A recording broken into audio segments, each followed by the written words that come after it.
ते जो है ना गुआर फड़ा गर्म हो रहा है, एलोवेरा मतलब है गर्म कर रहे हैं मैं उत्थे जख्म ते लावन वास्ते। बिस्मिल्लाहिर्रहमानिर्रहीम। अस्सलाम वालेकुम, की हाल चाल ने व्यूवर्स, उम्मीद करने हैं तुसी ठीक हो। तो अल्हम्दुलिल्लाह थोड़ी दुआ नाल ठीक ठाक है।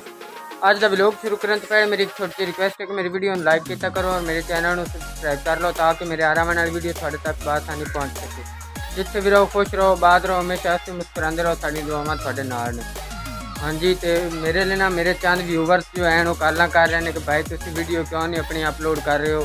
पिछले 2-3 दिनों तो ना मुसलसल मैनू दिमाग उत्ते जो है ना दाना निकल हुआ, जी वजह से मैं वीडियो अपलोड नहीं कर रहा। मैनू इसकी बड़ी परेशानी है क्योंकि डॉक्टर जो है ना उन्होंने मैंने दवाइयाँ वगैरह भी दी ने कि इतने मतलब खावन वास्ते भी और लावन वास्ते भी कि ये दिमाग का काम है। तो अगर इतने जख्म हो गया तो शुगर की वजह से फिर जख्म तो ठीक हो नहीं सकता।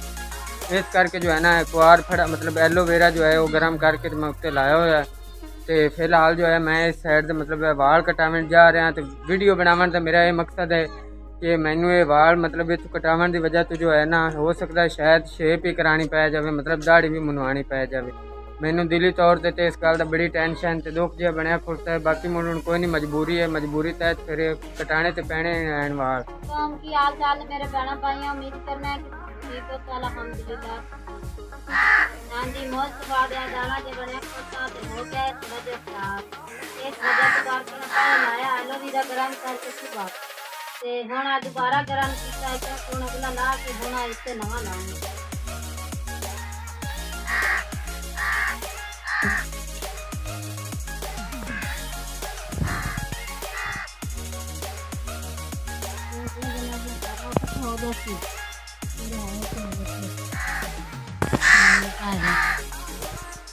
खराब तो नहीं होता खराब होता सारा इकट्ठा होया होता आ लाने नहीं दे नाल अल्लाह करते अल्लाह इस वजह तो करके ज़्यादा भी तू मंडिया मुंडिया भी नहीं क्योंकि इन शुगर है इस वजह तो करके क्योंकि आने भी दाना जैसे जैसे पिया भी नहीं है इस वजह तो क्योंकि इन शुगर है मुड़ दिमाग जिससे दाना बनया नाल आँख दी नाड़ी ने कोई मसला मसाइल ना बन जाए।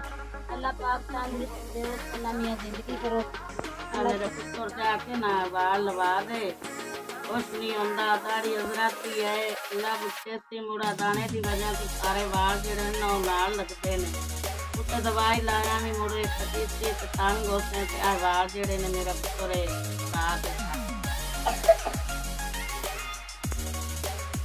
हाँ जी, तो जो है ना साढ़े को मतलब राजा है नाइये भाई और जो है ना नाइया वाला काम करते हैं इतने दुकान अच्छी। एक भाई जो है वो दर्जियां वाला काम करता है, दूसरा भाई जो है वो नाइया वाला काम करता है भाई और बैठे। तो इन्होंने को मैं आया सू मतलब दाने की वजह तो ना वाल जहा कटवाने पर कोई भाई आता है कि थानू ना मतलब शेप करानी पौसी पूरी क्योंकि कलम के नालों नाल जो है ना इतना तक वाल कटेने ने जितना तक मतलब लगा हुआ है कि एलोवेरा जो इतना तक थानू वाल कटाने पौसे लिहाजा नाल थोड़ी शेप ही करनी पौसी। पर मैं जो है ना मैं ये गल की कि भाई ये दाना जो है ना इन्हू इतने लग्या मतन दे पर शेप मैं नहीं करानी। इस करके जो है ना आज जुम्मा भी है, जुम्मा भी पढ़ना है। तो मेरी तरफ तमाम अहले इस्लाम बहना भाई जुम्मा तो मुबारक।